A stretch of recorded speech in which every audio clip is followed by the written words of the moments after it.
Bonjour, ici Suzanne Ponce de l'émission Carrefour des créateurs sur Radio Mayori Campus. Chaque semaine, la Fondation de l'Université de Guyane vous donne rendez-vous autour de diverses thématiques culturelles et socio-économiques auxquelles est confrontée la Guyane.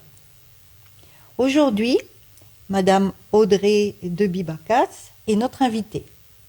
Docteur en littérature française et francophone, maîtresse de conférences à l'Université de Guyane et vice-présidente de l'action culturelle et vie du campus. Nous échangerons sur l'œuvre conceptuelle et littéraire d'Édouard Glissant au sujet des héritages de l'esclavage dans nos contrées.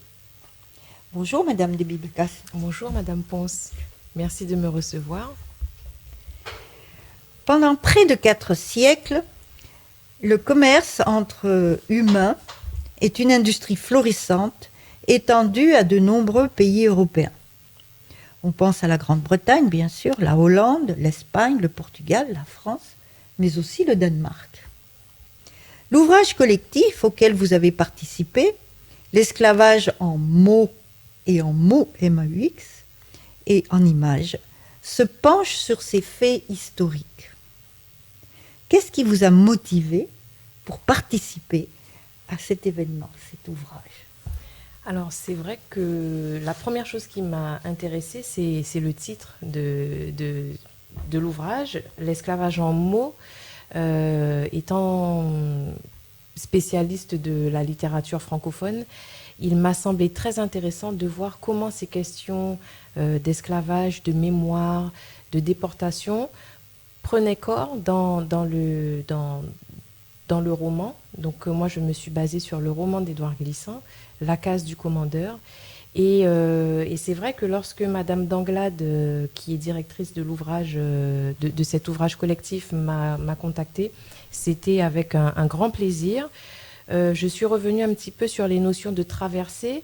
On a travaillé avec des collègues qui viennent du Sénégal, donc c'était aussi le moment de faire des ponts entre le Sénégal et la Guyane et d'évoquer la traversée qu'il y a pu y avoir il y a quelques siècles et qui est encore retracée dans l'espace littéraire. Et comment cette traversée se met en place dans le roman d'Édouard Glissant. C'est vrai que jusqu'à maintenant, les écrits sur le moment de cette traversée ne sont pas très nombreux parce que c'est un moment traumatique, un moment de silence et un moment finalement, paradoxalement, qui est fondateur d'un peuple qui va naître dans ce vide géographique, celui de l'Atlantique finalement. Fatou Diom l'appelle le ventre de l'Atlantique. Et paradoxalement, donc, le peuple antillo-guyanais va naître dans cet espace géographique entre deux rives, et dans cet espace de vide, parce que les moments de souffrance ont été terribles à ce moment-là. De voir un petit peu cette population qui est déportée de l'Afrique vers la Guyane, vers les Antilles.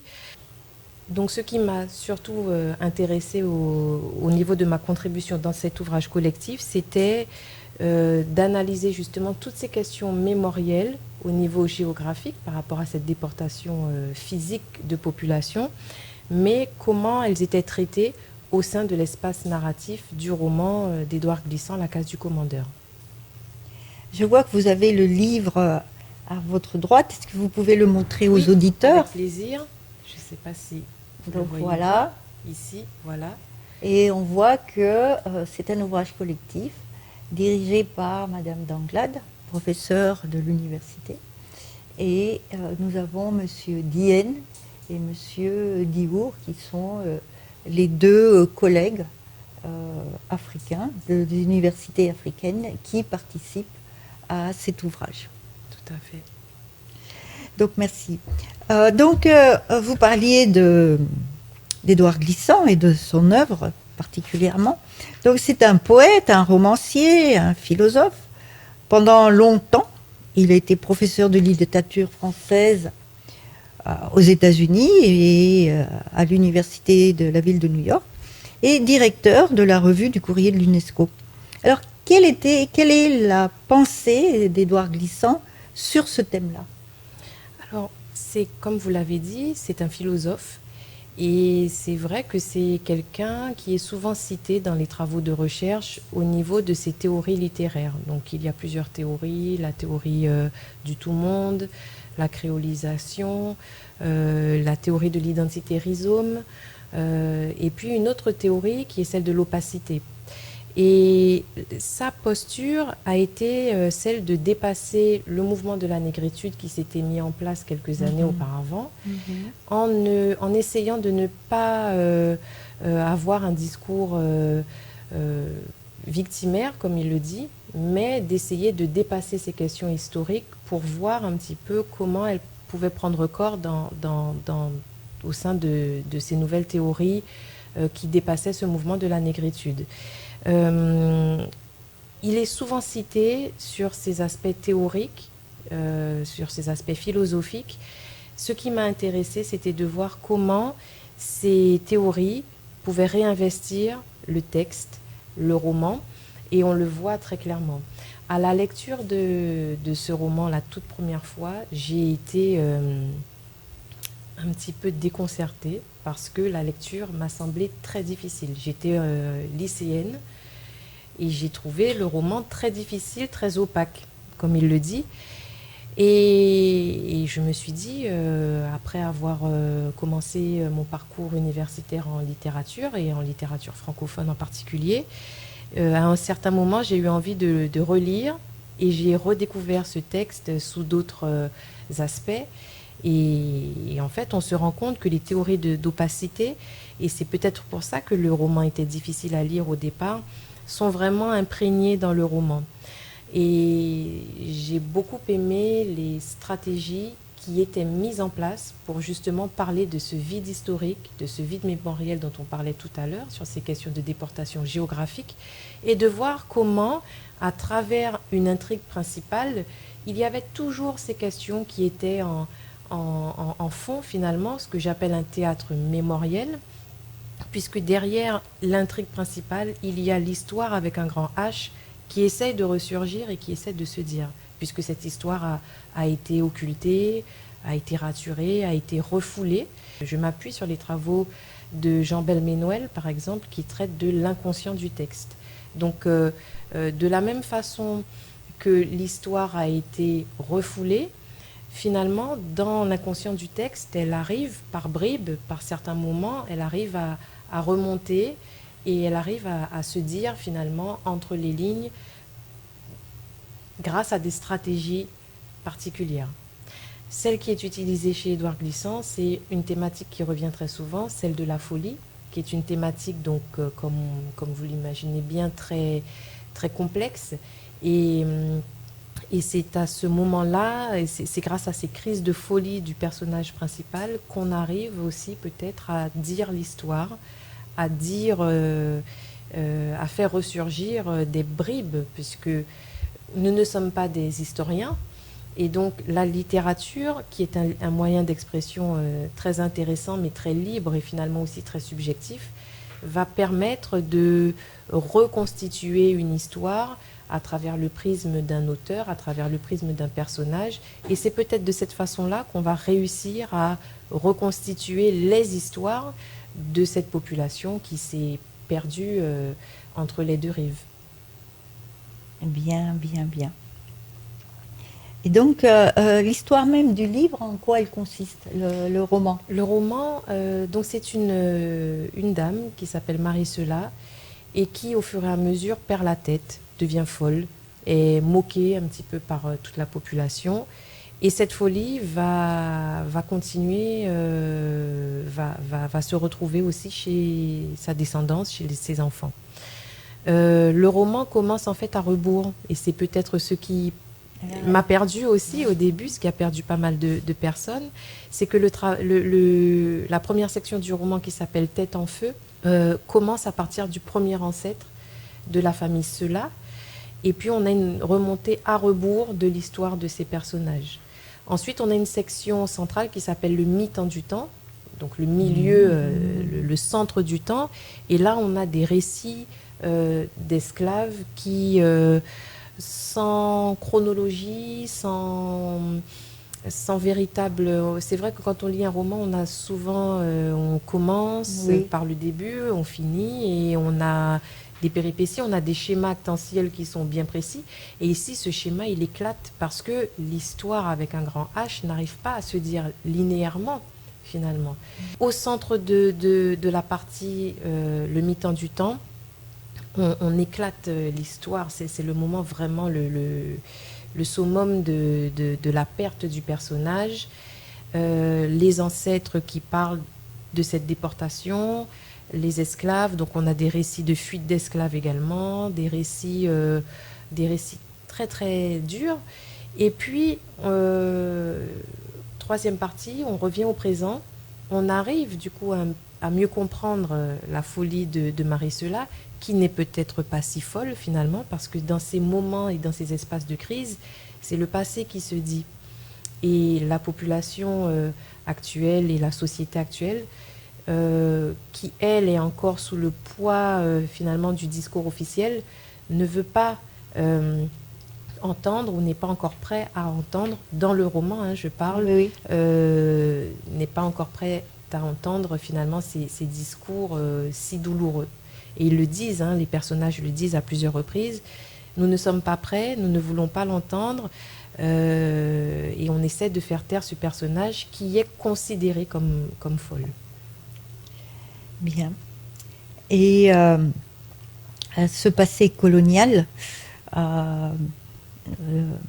parfois, il faut le dépasser, il faut aller vers quelque chose d'autre, quelles que soient les puissances coloniales qui avaient imposé ça, et dépasser et inventer autre chose. Hein, c'est-à-dire, on est né du ventre de l'Atlantique, hein, cette société qui est née du ventre de l'Atlantique.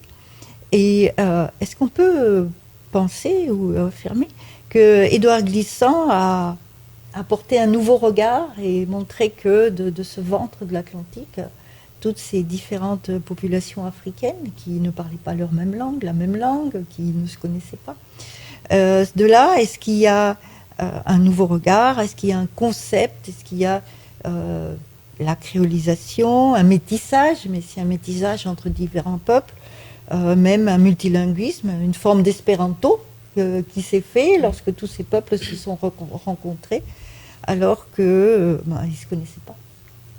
Oui, il a réussi vraiment à dépasser cette condition historique. Donc vous l'avez dit, à travers la notion de créolisation. Donc la créolisation, il définit le concept dans les années 80, donc c'est quand même un concept qui est assez ancien, mais jusqu'à aujourd'hui, en tout cas personnellement, je trouve que c'est encore une référence en termes de littérature postcoloniale. Il dépasse, alors c'est un mouvement qui a été critiqué au départ parce que la créolisation, ou en tout cas l'antianité au début, avant la créolisation c'était l'antianité, certains disaient qu'on ne faisait pas suffisamment appel à cet ancrage traditionnel et qu'on s'orientait vers une espèce de tout globalisant, une espèce de mondialisation littéraire qui finalement ne prenait pas en compte les spécificités et qui allait s'orienter vers quelque chose de trop général en perdant finalement l'essence même de l'identité. Alors, pas du tout. Je pense qu'il y a vraiment les deux mouvements qui ne sont pas contradictoires, mais qui peuvent vraiment être complémentaires.